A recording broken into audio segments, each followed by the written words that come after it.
Kagulat World. Shock talaga. Isang makapigil hiningang laban ang ibinigay ni Alex Ayala, ang 20 anyos na Pinay tennis warrior at 4th seed ng ASP Classic, matapos siyang yumuko kay China's Wang Xinyu, 7th seed, sa isang epic semifinal showdown na tumagal ng 2 oras at 20 minuto, 7-5, 5-7, 4-6. Hindi ito simpleng pagkatalo, isa itong digmaan ng puso, lakas ng loob at purong determinasyon na nagpatigil sa buong Auckland at nagpaiyak, nagpaasa at muling nagpaalala kung gaano kalapit si Ayala sa pagiging isang ganap na elite sa WTA Tour. Sa unang set, tila patungo na sa isang mabilis na pagtatapos ang laban. Nabaon si Ayala sa 0-4 at kalaunan ay 1-5 deficit, habang kontrolado ni Wang ang ritmo gamit ang bigat ng kanyang ground strokes at karanasan sa pressure points. Ngunit doon mismo sumiklab ang apoy ni Ayala. Parang leon na naipit sa sulok, bigla siyang bumangon at nagpakawala ng 6 na sunod-sunod na games. Sunod-sunod ang killer returns, matitinis na forehand winners at isang antas ng grit na hindi matitinag. Sa isang iglap, ang set na halos wala na ay napunta sa kamay ng Filipina, 7-5, at ang momentum ay tuluyang nagbago. Sa ikalawang set, mas lalo pang tumindi ang tensyon. Si Ayala ay nagpakita ng composure at tapang, umabante sa 5-3 at nagsilbi para sa match. Muli, ipinakita niya ang kanyang maturity sa malalaking sandali at nagkaroon pa ng match point sa 5-4. Ngunit tumanggi si Wang na bumigay. Ipinakita ng Chinese star ang kanyang fighting spirit, bumalik sa laban, at sa huli ay inagaw ang set, 7-5, sa gitna ng palitan ng momentum at emosyon na parang roller coaster. Pagdating sa ikatlong set, ramdam na ang bigat ng dalawang naunang sets. Mabilis na umabante si Wang sa treat nito, habang si Ayala ay halatang nakikipaglaban hindi lamang sa kalaban, kundi pati sa sarili niyang katawan. Sa gitna ng set, napilitan si Ayala na humingi ng medical timeout dahil sa problema sa balakang at makikita ang luha sa kanyang mga mata. Ngunit kahit sa sakit at pagod, tumanggi siyang sumuko. Bumalik siya sa court na may parehong tapang, patuloy na lumalaban sa bawat rally, hinahabol ang bawat bola hanggang sa huling punto ng laban. Matapos ang laban, sumabog ang reaksyon online. Ang mga fans ay humanga sa matitinding momentum swings, sa haba at kalidad ng rallies, at sa katatatagan ng dalawang manlalaro sa ilalim ng matinding pressure. Para sa marami, ang mga comeback ni Ayala, lalo na ang pagbalik mula sa halos tiyak na pagkatalo sa unang set, ay nagbigay ng pakiramdam na nanonood sila ng isang laban sa antas ng Grand Slam. Hindi ito basta semifinal. Isa itong pahayag. Ang kwento ng laban nito ay malinaw.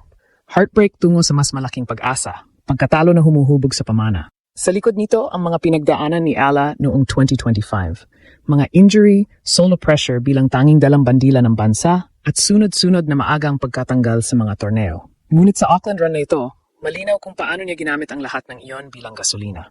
Mula sa 0-4 deficit hanggang sa panalong set, ipinakita niya ang maturity, bilis ng paa, at gutom na nagulat kahit ang mas veteranong si Wang. Oo, masakit ang mga pagkakataong muntik na. Ang missed match point, ang pagod sa ikatlong set. Ngunit sa mata ng marami, ang ganitong klaseng sakit ang humuhubog sa mga tunay na alamat. Ang reaksyon ng fans ay halo-halo ngunit puno ng pagmamalaki. May panghihinayang sa mga nasayang na tsansa, may paghanga sa kanyang no-quit spirit kahit may iniindang sakit. At higit sa lahat, may pagmamalaki sa kung paano niya ginawang winners ang dating errors sa aking sandali. Sa pandaigdigang eksena, mabilis na kumalat ang ingay ng laban. Ang mga highlights ay nag-viral, at tinawag ng media ang laban bilang isang gutsy at entertaining clash na puno ng fearless shotmaking mula sa magkabilang. Para kay Wang Xinyu, ito ang tiket patungo sa kanyang ikalawang WTA final at pagkakataon na sa wakas ay makuha ang unang singles title. Para kay Ayala naman, isa itong ikalimang career semifinal na nagbigay sa kanya ng napakalaking momentum papasok sa Australian Open main draw. Higit sa lahat, ang laban na ito ay naglagay muli ng Philippine tennis sa mas maliwanag na mapa ng mundo.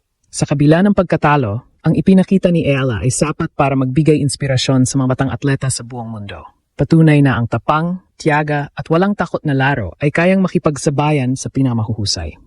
Para sa Pilipinas, nananatili ang Pinoy Pride. Ang social media ay napuno ng papuri sa kanyang laban, sa kanyang pagbabalik kahit ilang ulit ng nadapa, at sa pakiramdam na parang may home court support siya sa Auckland sa lakas ng hiyawan at suporta. Mula sa mga lows ng 2025 hanggang sa semifinals run ng 2026, malinaw ang mensahe. Muling naniniwala ang bansa. Hindi man ito ang wakas na inaasam, isa itong mahalagang kabanata sa mas malaking kwento ni Alex Ayala. Ang tanong ngayon ay hindi kung kaya niya, kundi kung kailan. At habang papalapit ang susunod na yugto ng kanyang paglalakbay, isa lang ang sigaw ng bayan. Laban tayo, Pilipinas. Boom! Naghatatid ng purong drama ang Auckland semifinals matapos magbigay si Alex Ala ng isang life-or-death na laban kontra China's Wang Xinyu. Ang 20 anyos na Pinay tennis fighter at 4th seed ng ASB Classic ay bumandera ng tapang at puso sa isang matinding tatlong set na sagupaan. 7-5, 5-7, 4-6 na tumagal na mahigit 2 oras at 20 minuto. Isa itong roller coaster na puno ng momentum shifts, emosyon at mga sandaling muntik nang magtulak kay Ala papunta sa pinakamalaking panalo ng kanyang karera. Sa unang set, tila malayo na ang laban. Nabaon si Ala sa 0-4 at kalaunan ay 1-5 deficit habang kontrolado ni Wang ang tempo ng palitan. Ngunit doon mismo sumabog ang fighting spirit ng Filipina. Parang walang pakialam sa scoreline, bigla siyang bumangon at nagrehistro ng 6 na sunod-sunod na games. Sunod-sunod ang killer returns, matatalim na forehand winners, at isang tas ng grit na nagpawala ng ingay sa crowd at nagbigay ng panibagong buhay sa laban. Mula sa halos tapos na set, inagaw ni Ala ang panalo 7-5 at tuluyang binago ang direksyon ng semifinal. Sa ikalawang set, mas lalo pang uminit ang eksena. Si Ala ay nagpakita ng composure at lakas ng loob. Umabante sa 5-3 at nagsilbi para sa match. Sa 5-4, nagkaroon pa siya ng match point na nagpatayo sa buong arena. Ngunit tumanggi si Wang na bumigay. Ipinakita ng Chinese star ang kanyang katigasan sa pressure moments. Bumalik sa laban at inagaw ang set sa parehong e-score na 7-5. Muling ibinuhos ang tensyon sa buong stadium. Pagpasok ng ikatlong set, ramdam na ang bigat ng dalawang naunang sets. Mabilis na umabantay si Wang sa 3-0, habang si Ala ay halatang nakipagbuno na rin sa pagod at sakit. Napilitan siyang humingi ng medical timeout dahil sa problema sa balakang, at kitang-kita ang emosyon habang sinusubukang pigilan ang luha. Sa kabila nito, bumalik siya sa court na may parehong determinasyon, patuloy na hinahabol ang bawat bola at lumalaban hanggang sa huling punto. Ang atmosphere sa loob ng stadium ay naging parang isang pambansang laban. Malakas ang sigawan ng mga Pinoy. May mga bandilang iwinawagayway at bawat punto ay tinatanggap na parang laban ng buong bansa. Online, sabay-sabay ang emosyon ng mga fans. May kaba sa matitinding momentum swings at mahahabang rallies. May panghihinayang sa mga nasayang na pagkakataon tulad ng match point, ngunit nangingibabaw ang paghanga sa no-quit fire ni Ella kahit sa sakit at hirap. Ang run na ito ni Ella sa Auckland ay isang malinaw na kwento ng heartbreak na humahantong sa mas malaking pag-asa. Matapos ang isang mabigat na 2025 na puno ng injuries, solo battles sa tour at matinding ranking pressure, bumalik siya noong 2026 na mas buo at mas handa. Mula sa comeback kontra Donna Vekic hanggang sa mga dominanteng panalo laban kina Marcinko at Lynette, at ngayon ang all-Asian thriller kontra Wang, malinaw kung paano niya ginamit ang bawat pinagdaanan bilang lakas.